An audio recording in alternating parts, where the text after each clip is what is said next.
전설적인 펀드 매니저 피터 린치 얘기를 제가 뭐 읽어드리는 게 더 좋을 것 같아요. 저 같은 사람의 말보다는 그 뭐 정말 전설적인 펀드 매니저죠.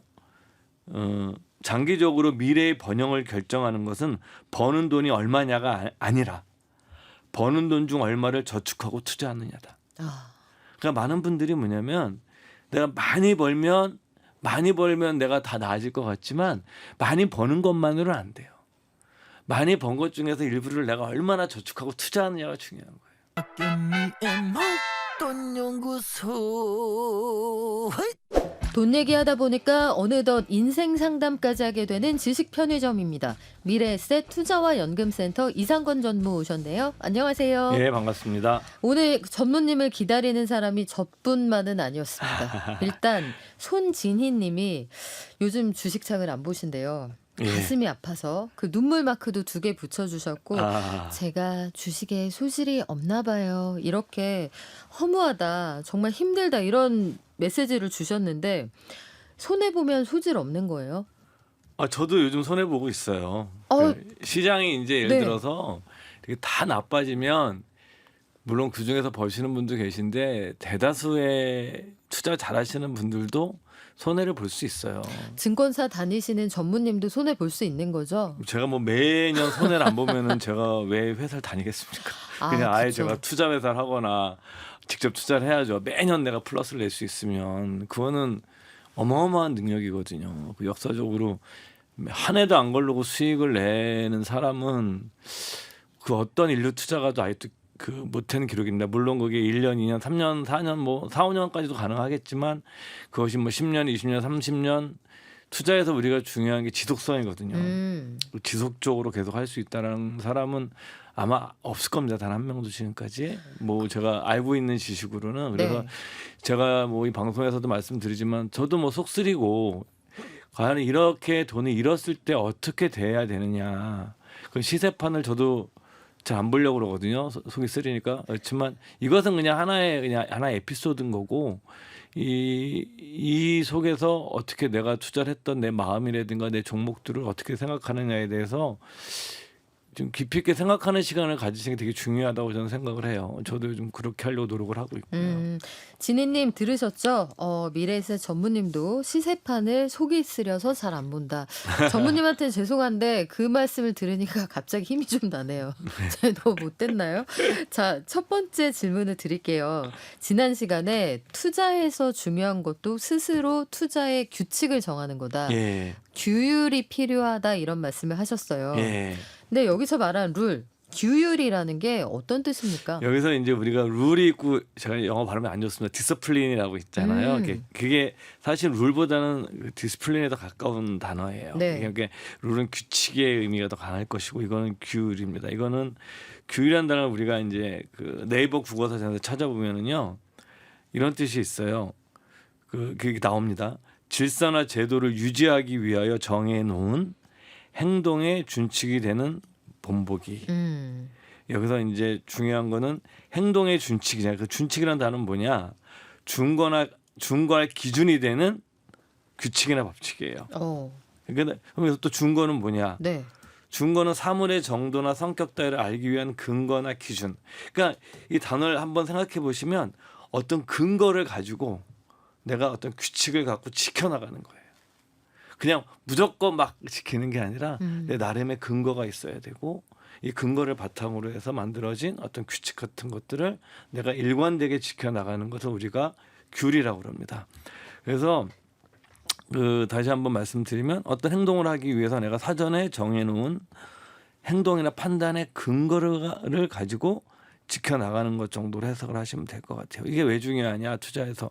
저 투자에서뿐만이 아니라 돈과 관련된 모든 영역에서는 사실은 규율이 있는 사람과 없는 사람에 있어서는 단기적으로는 차이가 안 나는데 장기적으로는 굉장히 뭐 유의미한 정도가 아니라 제 생각엔 엄청나게 큰 차이를 만들어낼 것이다라고 저는 생각을 합니다. 저는 이걸 그럴 필요 없는데 굳이 저의 투자에서 임상을 해서 깨달았잖아요. 제가 미국 빅테크 투자하고 국내 2차 전지 투자할 때 사실은 저점 매수해서 수익을 좀 꽤 많이 냈다가 남의 말을 듣고 수익을 약간 줄인 그런 경험들이 그래서 있어요. 이제 따신 거잖아요. 그래도 우리 소장님. 아 그렇기는 한데 예. 좀 더 알토란 같을 수 있었는데 예. 남의 말에 귀를 너무 이렇게 팔랑팔랑 왔다 갔다 하면 안 된다. 이런 예. 규칙을 저는 그때는 못 정했거든요.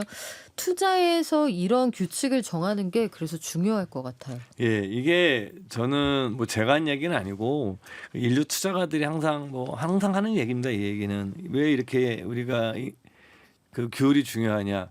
그 우리가 인간이기 때문에 그래요. 우리가 인간이기 때문에 우리가 뭐 로봇이나 인공지능이 아니에요. 네.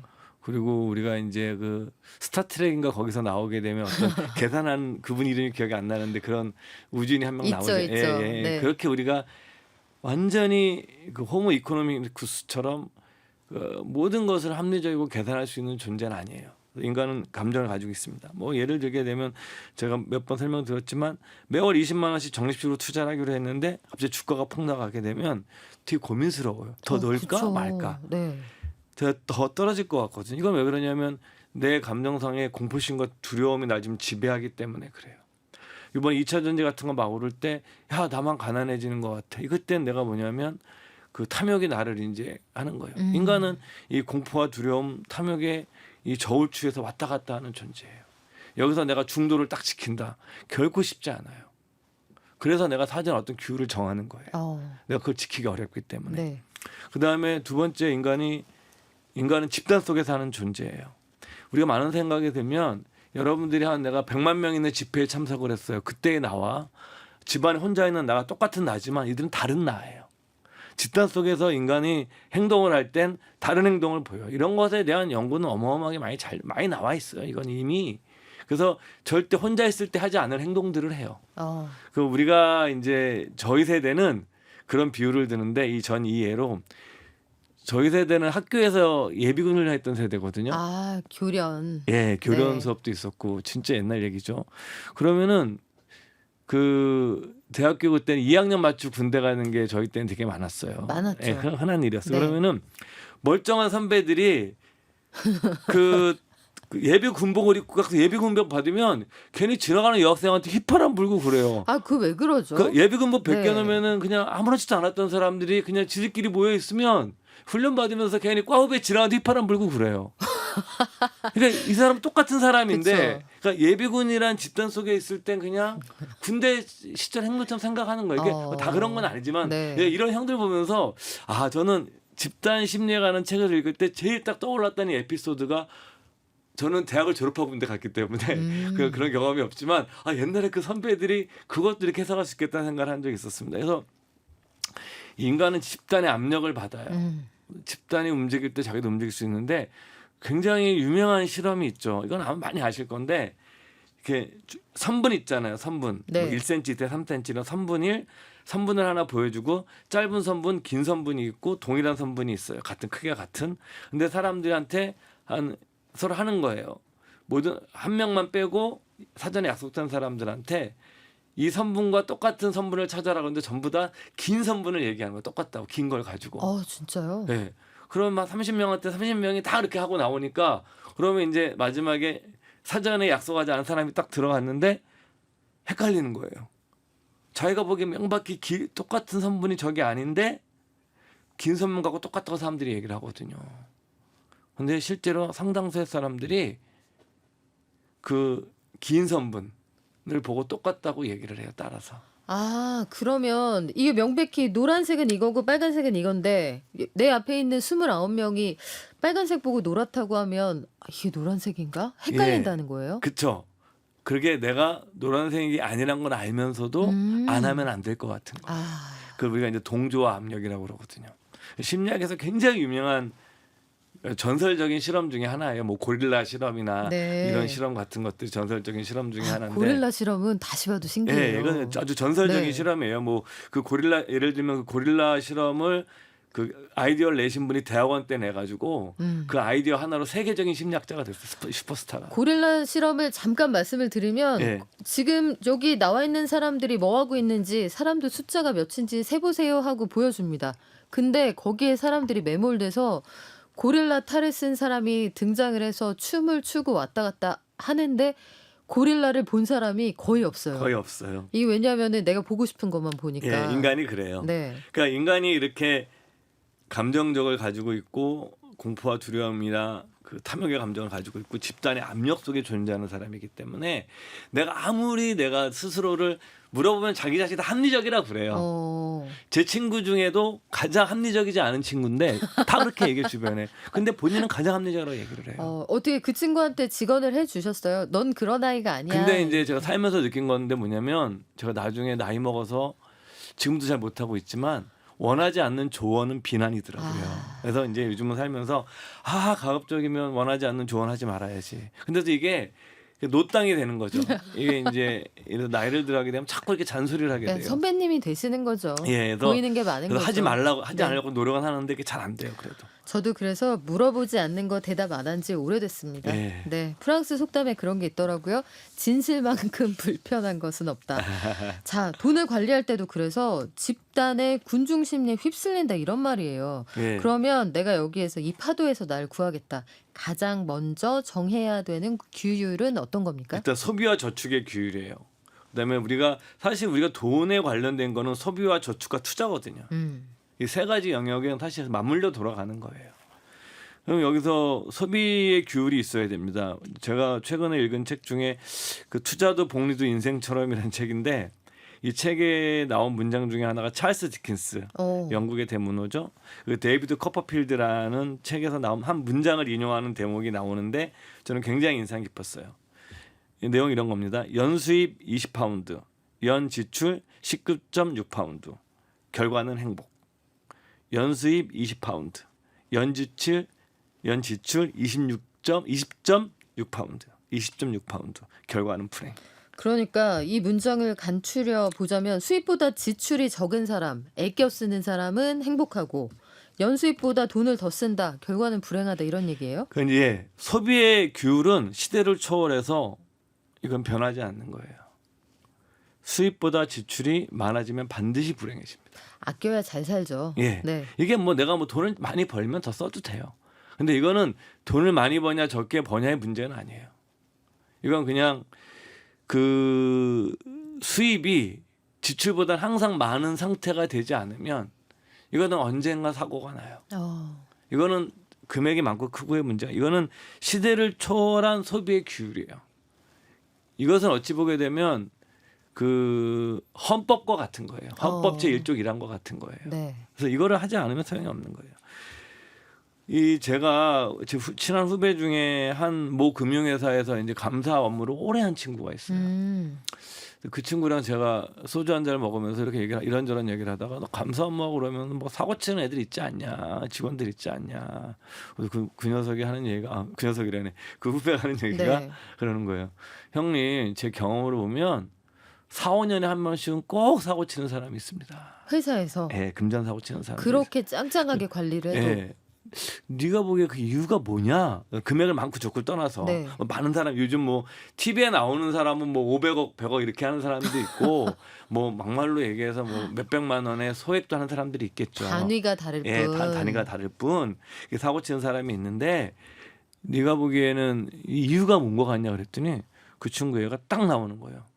예, 그건 명확해요, 형님. 뭐냐 그랬더니 빨리 성공하려고 그랬어요, 우리 그 사람들이. 지름길로 빨리 가려고. 부자 되려고 그래서 그래요. 자기가 보기에는 네. 그렇지 않아요. 그러니까 빨리 부자가 되고 하는데 여기서도 이제 자기가 그 남들처럼 빨리 부자가 되고 싶은 것도 이것도 집단의 압력인 거예요. 예? 이것도 일종의 집단의 압력 내가 작용하는 거거든요. 그러니까 이런 사람들 같은 경우가 뭐냐면 소비나 이런 것도 부자처럼 하고 싶은 거거든요. 그것도 압력인 거예요. 누가 명품을 샀기 때문에 내가 명품을 사는 것도 여러분들은 내가 뭐 사야 되는 것이 소비라고 생각하시지만 그것이 내 수입을 범인하는 그런 행위를 할 땐 그때부터 집단의 압력이 작용을 해서 나를 괴롭히기 시작하는 거예요. 예, 그렇게 해서 말씀드리고 싶고요. 두 번째 이제 저축의 규율이에요. 이건 뭐 저축의 규율은 그 전설적인 펀드 매니저 피터 린치의 얘기를 제가 뭐 읽어드리는 게 더 좋을 것 같아요. 저 같은 사람의 말보다는 그 뭐 정말 전설적인 펀드 매니저죠. 장기적으로 미래의 번영을 결정하는 것은 버는 돈이 얼마냐가 아니라 버는 돈 중 얼마를 저축하고 투자하느냐다. 그러니까 많은 분들이 뭐냐면 내가 많이 벌면 많이 벌면 내가 다 나아질 것 같지만 많이 버는 것만으로는 안 돼요. 많이 번 것 중에서 일부를 내가 얼마나 저축하고 투자하느냐가 중요한 거예요. 그러니까 이 규율을 지키지 않으면 이 규율을 지키지 않고 내가 편하게 살 수 있는 방법은 딱 하나예요. 두 가지가 있어요. 제가 보면 하나인 것 같아요. 뭐 로또 복권 당첨금도 그렇게 많지 않기 때문에 제 생각에 뭐 몇백억 안 되잖아요. 100억 안 되잖아요. 안 돼요. 예, 요즘 안 되기 때문에 반은 세금이고. 제가 보기 때문에 네. 그건 얼마 안 될 것 같고 그냥 물려받는 거예요. 그 왕창. 일단 안 될 것 같아요. 예. 그러니까 나머지 분들은 이 소비와 이 저축의 규율을 벗어날 수가 없어요. 아니 지금 해주시는 말씀이 외람되지만 우리가 모르는 게 아니거든요. 그렇죠. 벌어서 아껴 쓴다. 아껴 쓰고 투자를 하면 부자가 된다. 근데 이게 사실 좀 잊고 있을 때가 많고요. 이게 규율이에요. 규율이라는 것 자체를 오. 여러분들이 뭐냐면은 네. 이걸 그냥 내가 아는 거야라고 생각하는 사람과 이것이 삶의 규율이야. 이것이 내 삶과 돈의 규율이야.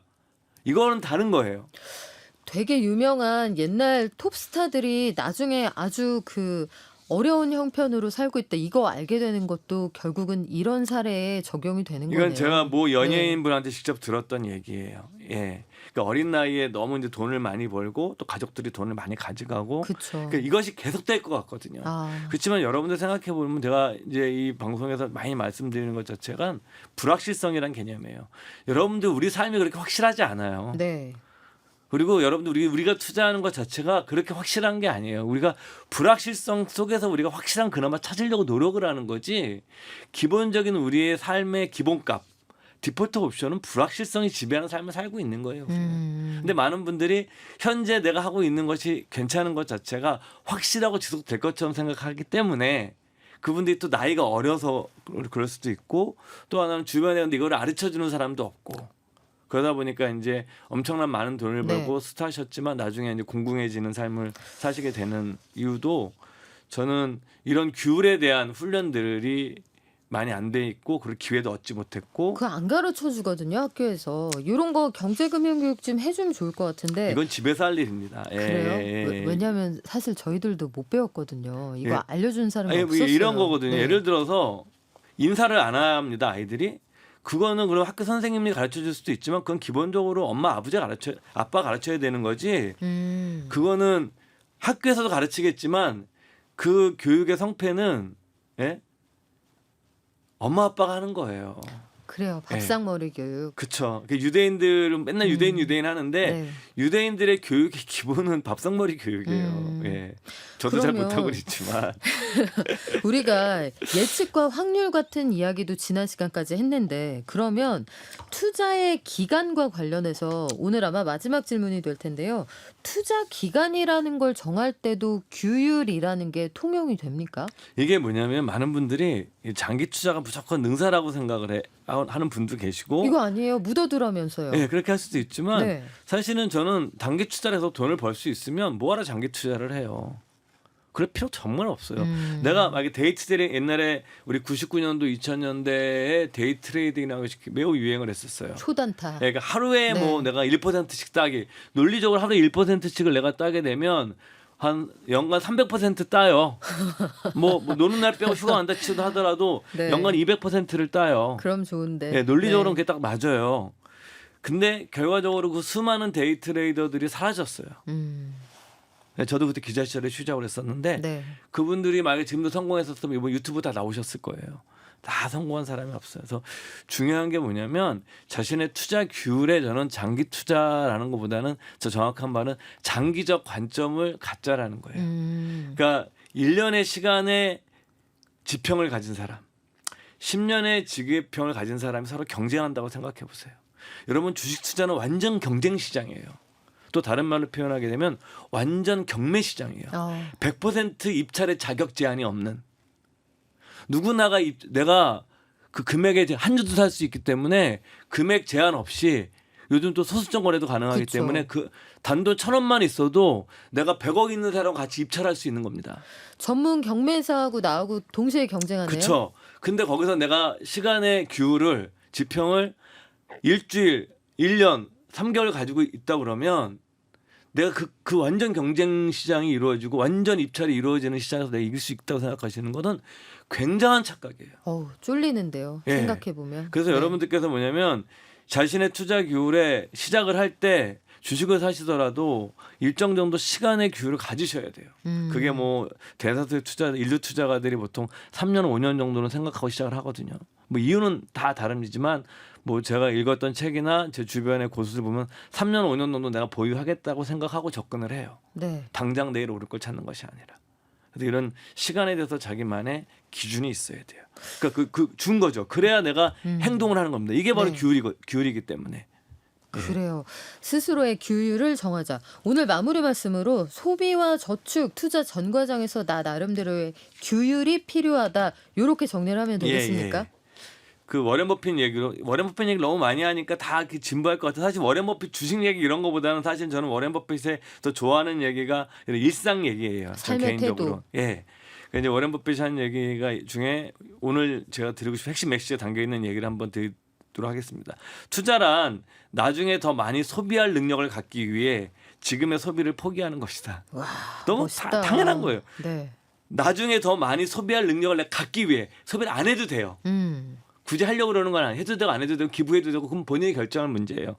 하지만 내가 더 많은 소비를 할 능력을 갖기 위해서 지금의 소비를 포기하는 겁니다. 어차피 내가 이 기회비용을 생각하는 거예요. 그러니까 버핏이 어떤 경제적인 관점에서 그 사람의 행위를 평가하는 말 중에 제가 한 얘기가 아니라 버핏의 이제 파트너인 찰리 먼거가 한 얘기지만 버핏만큼 기회비용을 많이 생각하는 사람이 없다. 그러니까 어차피 삶이라는 것은 불확실성 속에서 네. 기회비용을 가지고 내가 선택하고 결정하는 거예요. 불안전하더라도. 그래요. 예. 기회비용은 생각하자. 그래요, 여러분. 48개월 할부로 하차감 생각하는 차 살 때가 아닙니다. 우리 기회비용을 생각합시다. 지금까지 지식편의점 미래에셋 투자와 연금센터 이상권 전무와 함께했습니다. 고맙습니다. 네, 감사합니다.